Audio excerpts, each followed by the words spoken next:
The year my wife got blacklisted, I divorced her. Everyone called me a heartless bastard, but I still forced her to sign the papers. Later, she clawed her way out of that abyss, becoming Hollywood's golden girl, an Oscar-winning superstar. I avoided her for 3 years, thinking we'd never cross paths again. Then she saw me at my absolute lowest. Her eyes, when she stared at me, were filled with pure hatred. She humiliated me in front of everyone, then forced booze down my throat. I couldn't stop throwing up, mouthfuls of dark red blood gushing out. She just sneered, saying it was payback for betraying her. I didn't argue. I let her torment me. I was dying soon anyway, as long as she was happy. You've had your eye on this series for a long time, haven't you? Chug this bottle, and I'll sign on the spot. I stared at the bottle of whiskey, filled nearly to the brim, fighting back the violent spasms in my stomach.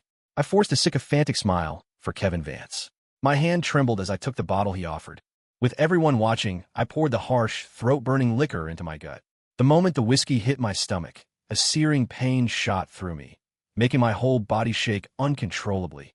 Last week, when I went to the hospital for chemo, my oncologist had practically begged me to check in. He'd said if I didn't start serious treatment immediately, given how fast my condition was worsening, I could drop dead any second. I'd ignored his pleas, ripped out all the IVs and monitors, and fled the hospital while he was still shouting, his voice echoing down the hall. Just this one last project. If this TV show got greenlit, I'd have no regrets. I clenched my fists, bit down hard, and pulled the contract from my briefcase. I flipped to the signature page and placed it reverently in front of Kevin Vance. When he made no move to take it, I quickly grabbed a black pen, uncapped it, and, bending in an almost 90-degree bow, offered it to him. "Mr. Vance, please sign. Thank you for your time." Kevin Vance took the pen, then frowned, flipping through the contract front and back several times. Seeing this, I hesitated, wondering if I should offer an explanation. Instead, Kevin feigned clumsiness, letting the contract drop to the floor. I gave him a servile, ass-kissing grin and bent to pick it up, but he planted his polished leather shoe right on top of it. He looked down at me, a smug, triumphant sneer on his face. "Olivia, you made it." Hearing her name, my hand, clutching the corner of the contract, tightened involuntarily. My body went rigid. As I tried to stand, I lost my balance and stumbled, falling heavily to the floor. I glanced towards the doorway. The woman standing there, Olivia, walked towards me, her eyes filled with contempt. She stopped beside me, looking down, her voice cold, laced with disdain. "Ethan Miller, it really is you. Looks like life after me hasn't been too kind, has it?" Olivia Hayes stared at me, her tone dripping with bitterness and resentment. I lay there on the floor, forcing a smile for her. "I've heard all about your incredible success, Ms. Hayes. I know every studio in town is banging down your door. Please give her company a chance. Whatever your terms, we'll meet them." After I spoke, my face ached from the forced smile. The burning in my stomach was churning relentlessly. The intense discomfort made me desperate to escape this humiliating scene. Olivia always used to hate it when I was obsequious, said it made me less of a man. I hoped today that same disgust would make her want me gone quickly. As I'd expected, she turned away, disgusted, and sat in the chair beside me. She picked up an unopened bottle of aged whiskey from the table, held it out to me, and said casually, "Finish this, and I'll consider giving you a shot." I looked up at the full bottle of whiskey. My stomach roiled violently. I clapped a hand over my mouth, forcing down the bile that rose in my throat. I gave an awkward laugh and shook my head at Olivia. "Ms. Hayes, I already had a bottle earlier. If I drink this one, I'm afraid it might actually kill me." Olivia's eyes lowered, a flicker of disappointment, then pure hatred crossing her face. She gestured to the door. Her bodyguard, who'd been waiting there, immediately strode towards me. He pinned me down, forcing me to kneel before Olivia. Her eyes were full of contempt as she picked up a bottle opener, uncapped the whiskey, and then, grabbing my chin with one hand, ruthlessly poured the liquor down my throat with the other. "Ethan Miller, you owe me this." Olivia Hayes knew I couldn't hold my liquor, yet she still forced that entire bottle of whiskey down my throat in front of everyone. Only when the bottle was empty did she release my chin, a satisfied look on her face. The instant she let go, the inferno in my stomach erupted. Clutching my mouth, I bolted for the restroom. The moment I reached the toilet, the contents of my stomach spewed out, wave after wave. The pain was excruciating, like a meat grinder tearing through my insides, shredding my stomach lining. I saw dark red blood splattered against the white porcelain and frantically hit the flush. In my peripheral vision, I saw Olivia standing in a restroom doorway. She was staring at me with revulsion. I quickly wiped the blood from my lips with my sleeve, then, bracing myself, struggled to my feet. I finished that bottle too. About the TV series. Our company. I'll have my people contact your agent. Thank you, Ms. Hayes, for giving me this opportunity today. Thank you. I leaned against the doorframe, bowing my head slightly towards Olivia, but she grabbed my lapel, shoved me hard against the doorframe, and stared at me, her eyes blazing.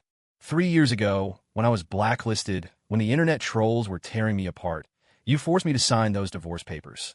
I thought you'd be doing great. I never imagined you'd sink this low. You didn't expect this, did you? I won 3 major international awards. I became an A-list actress. Not only did I not quit showbiz, I made a massive comeback. Ethan Miller, do you regret abandoning me in that hellhole, saving your own skin? Olivia glared at me, the hand gripping my lapel, trembling slightly. I quickly looked away from her eyes, which seemed to want to devour me whole. I tugged at my suit jacket, pressing my lips together tightly, trying to keep the blood from rising in my throat. While I didn't answer, Olivia released my lapel with a frustrated sigh. She'd been holding me so tightly that when she suddenly let go, I wasn't prepared. My legs buckled, and I crumpled, kneeling right in front of her. She stared at me and let out a cold laugh. From this moment on, Ethan Miller, your career in this town is over. I'll use every contact, every resource I have. Anyone who helps you is making an enemy of Olivia Hayes. Even if you crawl on your knees begging for work like you did today, no one will pity you. Olivia bent down, her eyes burning with resentment as she stared at me. Ethan Miller, I'm going to make your life a living hell with nowhere to turn. Just like mine was because of you. I couldn't meet Olivia's eyes. My heart ached a sharp stabbing pain. My lips moved. That deal memo. I already discussed it with Mr. Vance. Could we possibly? She turned away coldly and ordered her bodyguard. Get this pathetic loser out of here. Throw him as far away as possible. I struggled desperately, trying to break free from the bodyguard's grip. Just this last bit of money, and then I could die in peace. I didn't want anyone harassing Olivia because of me after I was gone. I thrashed, shouting at Olivia, just this one last contract, Ms. Hayes. If you let me sign it, you can have my life, I swear. Olivia stared at me, her expression one of utter disdain. Ethan Miller, do you really think your life is worth anything to me? I looked at Olivia's cold, indifferent face, despair washing over me. I let the bodyguards drag me out. They threw me roughly onto the pavement at the hotel entrance. When my body hit the marble floor, a coppery taste filled my mouth. Then, with a retch, I vomited a large gush of blood. I scrambled up from the ground, a complete wreck, and staggered towards the curb. I had to get to a hospital, quickly. I couldn't die yet. I still had one last debt to pay. The taxi pulled up to the hospital entrance. I jumped out as fast as I could, running on fumes, and sprinted towards the main doors. But it was too late. I died, right there on the steps in front of the hospital entrance. My spirit drifted, light as air, uncontrollably floating until I was beside Olivia Hayes. I thought she'd be heading home, but instead, she'd come to the production company. The office was dark. She sat on the sofa, eyes closed, lost in thought. A sound came from the doorway. I instinctively tried to hide behind the door, then remembered I was a ghost. No one could see me. I floated gently to Olivia's side, and we both looked towards the entrance. Kevin Vance pushed the door open, his arms laden with bags, his eyes immediately finding Olivia. That little donut shop on Maple Street was closed, so I got some from another place. Try them, see what you think. Kevin unpacked the items one by one, laying them out in front of Olivia. He carefully took out a pair of disposable gloves and handed them to her. Olivia put on the gloves, picked up a donut, and took a bite. Before she even chewed, she spat it out in disgust. This isn't right. It's too sweet, too greasy. Don't buy these again. Seeing Olivia's finicky expression, a sharp pain lanced through my heart. I wanted so badly to reach out to hold her hand, but I couldn't. I couldn't even touch her fingertips. That donut shop on Maple Street had been my favorite spot back in college. At first, Olivia hadn't liked it. I'd pestered her daily, begging her to go with me. After a while, she'd naturally come to love those donuts as much as I did. In recent years, the couple who ran the shop had gotten older. They only made 100 donuts a day. If you were late, you missed out. I was a glutton but lazy. I'd always beg Olivia to go with me the next morning, and then I'd oversleep. But every time, Olivia would have a fresh, warm donut waiting for me, the sweet smell filling the air. I knew she'd gotten up before dawn, stood in line, and bought it for me. Back then, seeing Olivia's gentle, innocent face, I'd sworn to myself I'd marry her, spend my life with her, make her happy forever. But then the production company I was running ran into trouble. To protect her career, I had no choice but to force her to divorce me. After the divorce, I found I could get up early and wait in line myself. But somehow, the donuts I bought never tasted the same. What's the difference with these donuts? Why do you only eat the ones from Maple Street? Kevin, slightly annoyed, tossed the disposable gloves onto the table. Though he tried to control himself, his hand still made a sharp sound as it hit the surface. Olivia looked up at Kevin, her voice hard and impatient. I didn't force you to go buy them. Kevin frowned, walked around the table to Olivia's side, and put an arm around her shoulder, his tone placating. Tomorrow, I'll get up earlier. I'll go to your favorite place, okay? Seeing Kevin's arm around Olivia's shoulder, a sour feeling churned inside me. But I knew she wouldn't stay alone forever. Besides, I was dead now. Olivia shrugged off his hand, turning her head away. Kevin, just go. I want to be alone for a bit. Alone? Olivia, don't think I can't see it. You just want to get back with Ethan Miller. 3 years ago, you begged me to help you manipulate his salary contracts. Later, when the company had problems, wasn't that you pulling my strings too? After the company crashed, you racked your brains trying to kick Ethan out, afraid that if you waited too long, he'd uncover your scheme and get the Millers to crush you in this industry. But you didn't expect him to file for divorce first. It was you who told me to use the Vance family's influence to blow up the story of Ethan forcing you into a divorce, making you out to be the victim in public. For 3 years, against my family's wishes, I helped your production company go public, bribed judges to make you an award-winning actress. You said that once you won, you'd marry me. Are you trying to back out now? You should know if I can lift you to where you are now, I can also make you crash and burn, lose everything. Kevin stared at Olivia, his eyes full of menace, as if trying to see right through her. I stared at Olivia, my eyes wide with shock. Everything I had endured for the past 3 years felt like it was collapsing in that single moment. I anxiously floated around Olivia, desperate for her to explain, to tell me Kevin was lying, to tell me she'd never done such things. But Olivia rose on her tiptoes, pressed her lips to Kevin's, her eyes full of a calculated allure, her voice a honeyed purr. Baby, how could I possibly want to back out? Watching their passionate kiss, I clutched my head, desperate to flee that place immediately. I surged towards the door in a rage, only to be repelled by a wall of white light. I sank to the floor in despair, uncontrollably pounding my chest where my heart should be. But I felt no pain. I couldn't even feel a heart. I covered my ears, trying to block out their sickening sounds, but it was useless. No matter what I did, I could still hear them. I slumped in the corner, memories of Olivia and me flooding my mind. I was the Millers' illegitimate son. My mother died from an amniotic fluid embolism during childbirth, bleeding out. The Millers had always treated me harshly. Most people didn't even know I existed as their son. From a young age, I knew the Millers wouldn't give me a dime. If I wanted a decent life, I had to make it on my own. Right after college, I started my own business. I'd set my sights on the emerging market of short-form web series. Olivia and I had talked about its potential. She agreed it was a gamble worth taking. So, we decided to start a studio right after graduation. We pooled all the money we had, rented an apartment near campus, and began our entrepreneurial journey. At that time, short web series were booming online, so we jumped in. I was a good writer, quick-witted, so I handled the scripts, creative development, and post-production. Olivia was beautiful, with a great figure, so she was the on-screen talent. We enthusiastically shot content every day, but we gained hardly any followers, let alone ad deals. After more than 3 months, we were broke. We couldn't even pay the rent. The landlord threw all our belongings out onto the street and told us to get lost. On a bitterly cold, snowy night, Olivia and I dragged our suitcases through the streets, feeling the last $10 in our pockets. We decided to get a hot meal, shoot one last video for closure, and then give up on our so-called startup and find regular jobs. We were making a serialized drama, and for that last episode, we wrote a proper ending, wanting to finish what we started. Unexpectedly, a previous episode went viral without warning, racking up over 100 million views. That night, Olivia and I sat under a highway overpass, each clutching a packet of instant ramen, screaming with excitement. The views kept climbing, and followers poured in by the thousands. Olivia and I leveraged that momentum to get ad deals and started doing live stream sales to make money. By our second year after graduation, our company had over 100 employees, and we had achieved financial freedom. We transformed our studio into a full-fledged production company. After the production company's valuation hit several hundred million, we planned to take it public. All preparations were complete, but then disaster struck. There was an issue with Olivia's talent contract, leading to an investigation.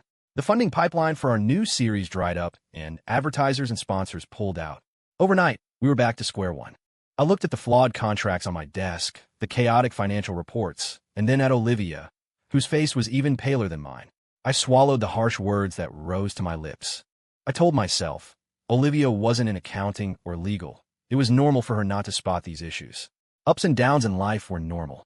As long as we were healthy, there would always be a chance to make a comeback. But I never, ever expected that a random stomachache would lead to a diagnosis of stomach cancer. And not just any cancer, but a poorly differentiated signet ring cell carcinoma, the most aggressive kind, with a 5-year survival rate of less than 10%. My oncologist told me it was still early stage. If I cooperated with treatment, there was a good chance of a cure. He urged me not to give up. I didn't check into the hospital immediately. Instead, amidst my doctor's sighs, I left. Back at the company, seeing the mess, staring at the 800 texts a day, demanding debt repayment, and dealing with the Miller family, who were relentlessly pressuring me to hand over all my company's shares. I made a hard decision. I took all the debts onto myself and forced Olivia to divorce me. For these past 3 years, to pay back the money, I've worked myself to the bone, ignoring my health. Even knowing I was dying, I believe in finishing what I started, in repaying every last cent. I endured so much torment and suffering, only to find out now that it was all a setup by Olivia. I looked up at the two of them on the office sofa, disheveled, a look of satisfaction on their faces. I felt so sick I wanted to tear them apart. Kevin was nuzzling Olivia's neck. When we get married, I want Ethan Miller to come. Kevin's words were cut off by Olivia's phone ringing. She answered it, her expression instantly turning grave. She grabbed her coat and ran out. You're lying to me. How could Ethan Miller be dead? The morgue at night was vast and eerie, a chilling place that made your skin crawl the moment you stepped inside. Olivia had arrived in a hurry, even putting on her coat on the way. One of the crystal buttons, with its Chanel logo, was still misbuttoned. Her waterfall of dark hair, though she tried to smooth it down in transit, still looked messy. She stood silently beside my body, head bowed, lost in thought. I floated beside her, my gaze following hers to the pale, tragically still form of myself on the refrigerated slab. When I died, I must have hit my face on the marble steps because there were several fresh cuts, though the blood on them had already dried. I frowned in disgust. That Dr. Carter was so careless. Couldn't he have shown a little end-of-life compassion and wiped my face, made me look a bit more presentable? Then again, I sighed.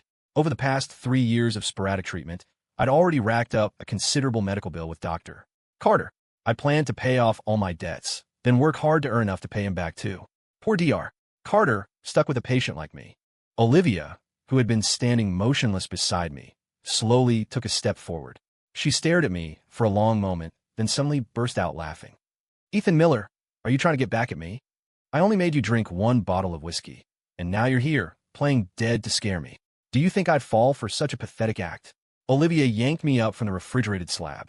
She gripped my shoulders tightly, her eyes blazing with fury as she stared at my lifeless face.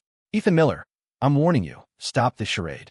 Even if you really are dead, I won't claim your body, and I certainly won't arrange your funeral. All these years, don't think I didn't know what you were up to. Publicly, you cut ties with the Miller family, but secretly, you've been in contact with them all along. You just wanted to use our production company as a stepping stone back into the Miller fold. That's why I teamed up with Kevin Vance to mess with the company. The company was my life's work, my only chance to break free from my past and climb the ladder. I want to be famous, to be at the top of the food chain in Hollywood. I couldn't just stand by and watch you hand it over to the Millers. Seeing Olivia's resentful expression, my eyes widened in shock. So, she'd been wary of me all along.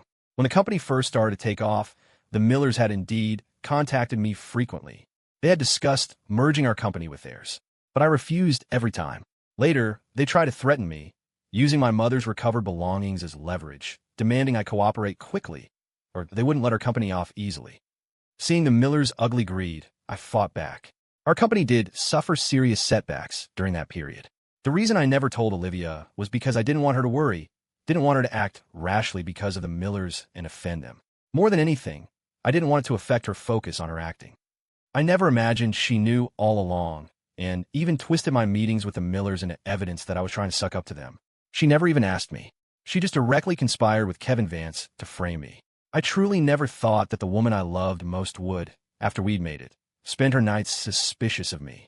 Suddenly, there was a noise from behind. Olivia laid me back on the refrigerated slab, tugged at the hem of her coat, and glanced over her shoulder. Upon seeing Dr. Ben Carter in his white coat, she scoffed, then pointed at him, her expression a mixture of emotions. "You're my ex-husband's attending physician, right? Come here and look. Isn't he just faking death to mess with me?" Dr. Carter violently shook off Olivia's hand and pointed at my body, glaring at her fiercely. "I'm Ethan Miller's oncologist. We found a large amount of alcohol in his system. I've already contacted the police, and they've opened an investigation. The police have confirmed with hotel staff that Ethan Miller was maliciously forced to consume a large quantity of hard liquor shortly before his death, which directly caused his condition to deteriorate and led to his sudden demise. I trust the police will be contacting you soon. I hope you can maintain this act of ignorance then." Olivia's body swayed slightly. Her gaze fell upon me, a flicker of panic in her deep, almond-shaped eyes. She mumbled, "Impossible. How could he be dead?" As dawn approached, I followed Olivia Hayes to the police precinct. Kevin Vance and Dr. Ben Carter arrived around the same time.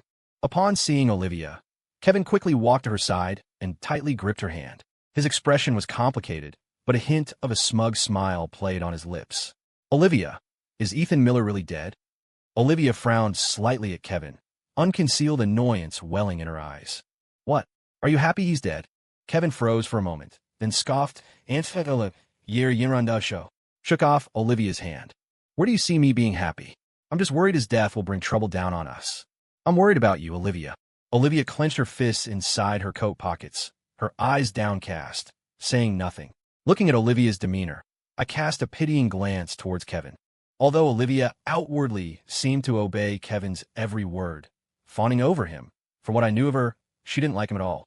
Olivia was probably only with Kevin to get the company public and secure her acting awards. I shook my head with a bitter smile. This woman truly would sacrifice anything for her career. A police officer brought out my belongings from when I was alive.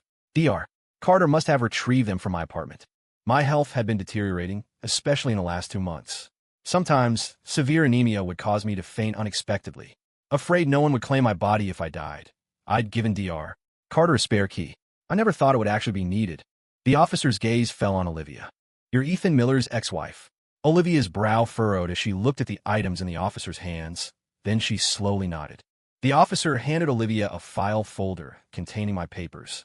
"These are the deceased's outstanding debts. Our investigation shows this debt was previously a joint marital debt. Later, the deceased managed to transfer it solely into his name. This is the last of the deceased's debts. He'd already paid off all the others." The officer pushed a thick stack of transaction records forward. "The total debt here is $50 million. This is what the deceased repaid before his death. Take a look and see if there are any issues." Olivia, holding the bill for my unpaid portion, stared at the transaction records on the table, momentarily stunned. She murmured in disbelief, "How is that possible? I cleared all the company's debts long ago. Why would he need to pay them? And why was he paying these debts himself? What about the Millers? Didn't the Miller family help him at all?" The officer frowned, rummaged through a pile of documents for a while, and produced the written statement of my disownment from the Miller family and the declaration where I personally assumed all debts. "It's all here. You can review it yourself." Olivia clutched the documents, her face ghastly pale. She turned to stare at Kevin, her eyes blazing with fury. "Why was Ethan paying these debts? After Ethan left the company, you said you'd return all the money you siphoned from the company accounts. Why do you have to pay this?" Kevin, flustered by Olivia's stare, frowned and opened his mouth to make an excuse, but Dr. Carter cut him off sharply. He looked at Kevin and Olivia with rage. "I feel so sorry for that idiot, Ethan. When your company ran into trouble, he was afraid the Millers would try to exploit the situation. To ensure you could live well, he took on all the debts himself and cut ties with his family. To pay off those debts, his early-stage stomach cancer, which was still treatable, progressed to late stage because he kept putting off treatment. Last week, I pleaded with him to get hospitalized, but he said he had to sign one last film contract. Once he got the advance, he'd be debt-free. Ethan Miller didn't want you to be burdened with debt, even in death. And you're telling me that man already paid it off? Do you have any goddamn conscience?" Dr. Carter's face was stern, his eyes filled with disgust as he looked at Olivia. After hearing Dr. Carter's words, Olivia's face darkened as if a storm was about to break. She turned to Kevin. So, this was all you're doing behind the scenes, wasn't it? Where's the money Ethan repaid? Kevin, flustered by Olivia's stare, grabbed Olivia's arm, a flicker of panic in his eyes. Olivia, now is not the time to discuss this. We're at the police station. We can talk about this in detail when we get back. Olivia shook off Kevin's hand, her face grim. Fine. You won't tell me, right? Then I'll find out myself. Olivia looked down, dialing a number on her phone. Kevin, beside her, snatched the phone away. I'm telling you again, I will explain this to you.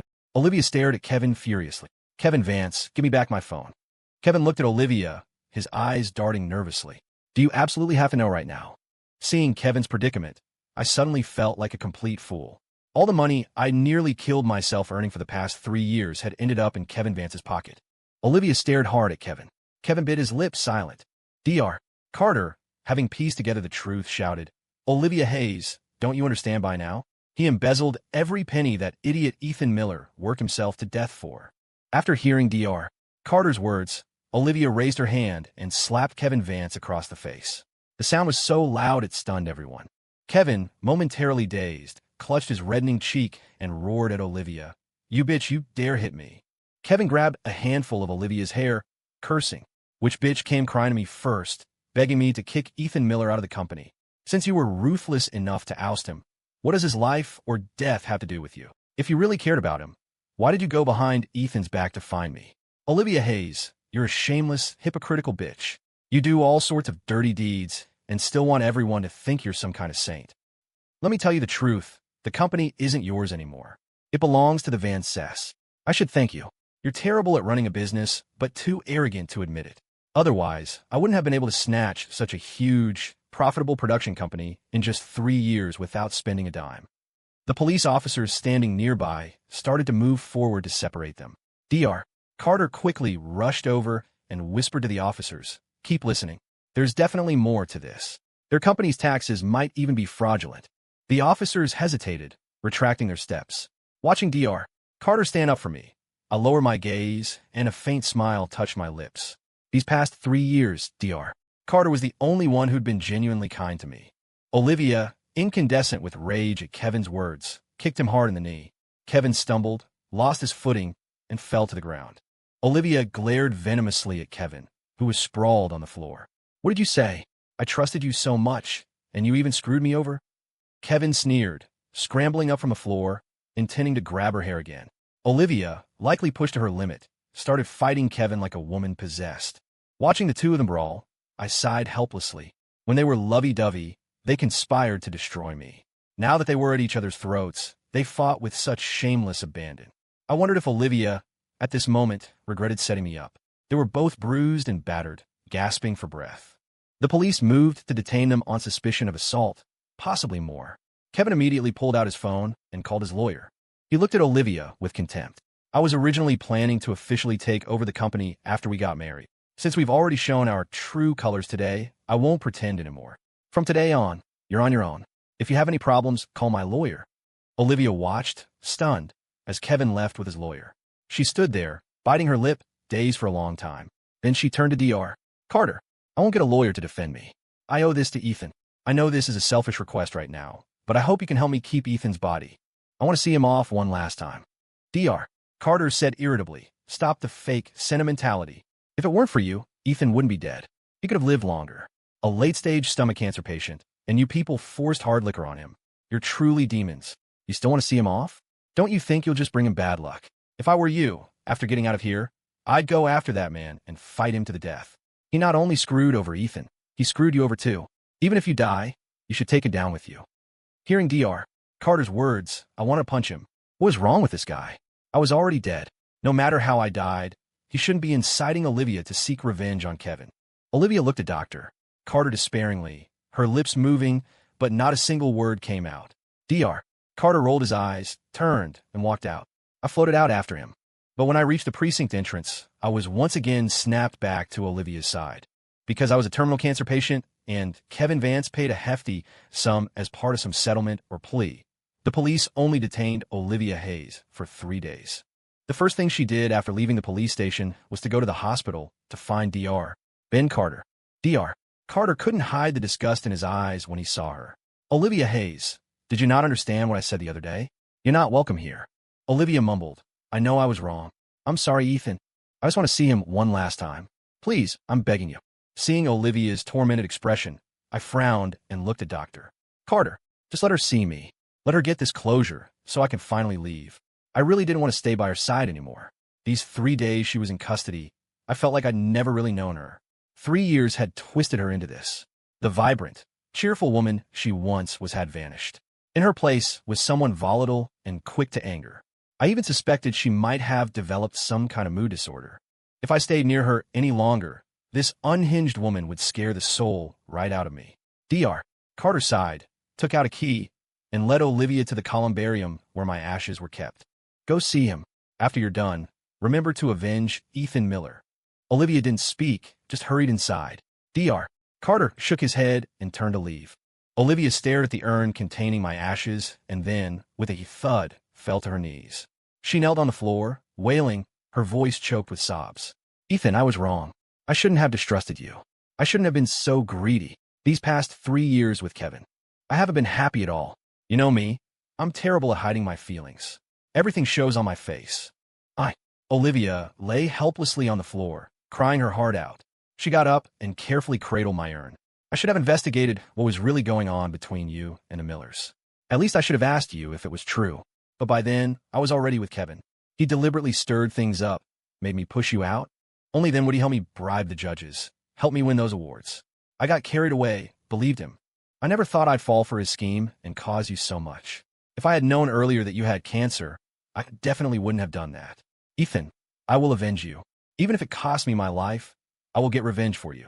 As Olivia spoke, she scrolled through various spreadsheets on her phone, then exported them one by one into a document. She sent the compiled document to a web address. It looked like the IRS website. Then, Olivia said many more things about her regrets and how sorry she was. Seeing her remorse, I shook my head with a bitter smile. Since she chose to betray me back then, what good was regret now? The moon was out when Olivia Hayes finally left.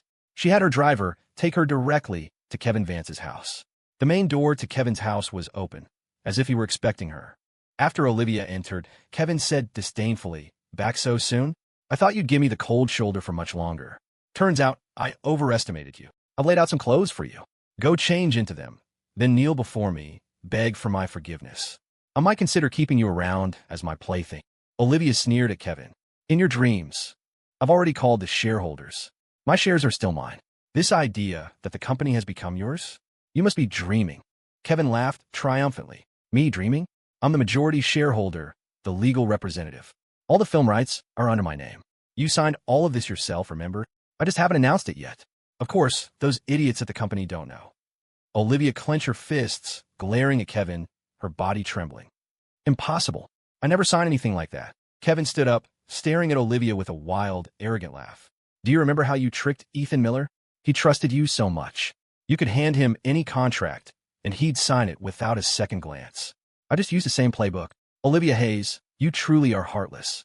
Ethan Miller was so good to you, even split the company shares with you 50-50. You're just insatiable, aren't you?" Olivia stared at Kevin, enraged, shaking all over. "I'm calling the police. This is fraud." Kevin raised an eyebrow, laughing loudly. "Go ahead, call them. Let all those people who were so righteously cursing Ethan Miller for your sake back. Then see just how you bully people." After Kevin spoke, Olivia grabbed a fruit knife from a nearby bowl and lunged at him. "I didn't come here tonight planning to leave alive. I'm going to avenge Ethan Miller. I'm going to kill you. You're going to die." My heart lurched as I saw the fruit knife in Olivia's hand. Kevin, seeing her coming, tried to dodge, but Olivia was too fast. The knife plunged into his chest. "Help! Murder! Call an ambulance! Quickly!" Kevin screamed at his housekeeper. When the housekeeper rushed in, Kevin was slumped on the sofa, blood pouring from the wound in his chest. Olivia spat in Kevin's face. "This is all your fault. You drove a wedge between Ethan and me. You deliberately got close to me to slander him. I wronged Ethan, and you wronged him too. And you actually had the gall to think your Vance family could take over our company." Olivia burst out laughing. "Kevin Vance, dream on. I've already submitted the evidence to the IRS. Let's go to hell together." Olivia threw her head back, her laughter chilling and grotesque. She pulled the knife from Kevin's chest and plunged it forcefully into her own. She lay on the floor, dying, her gaze fixed on the diamond ring on her ring finger. "Ethan, wait for me. I'm coming to apologize to you now. When we get to the other side, we'll be together again. This time, I promise, I'll only love you." After Olivia died, my spirit suddenly felt lighter. To prevent ever encountering her again, I desperately floated upwards. In this life, you can love the wrong person once, but not 3 or 5 times. Taking a wrong turn might be bad luck, but repeatedly jumping into the same pit is just asking for it. When I had floated high enough, a dazzling white light suddenly flashed before my eyes, and then I completely vanished. Olivia Hayes, goodbye, and good riddance.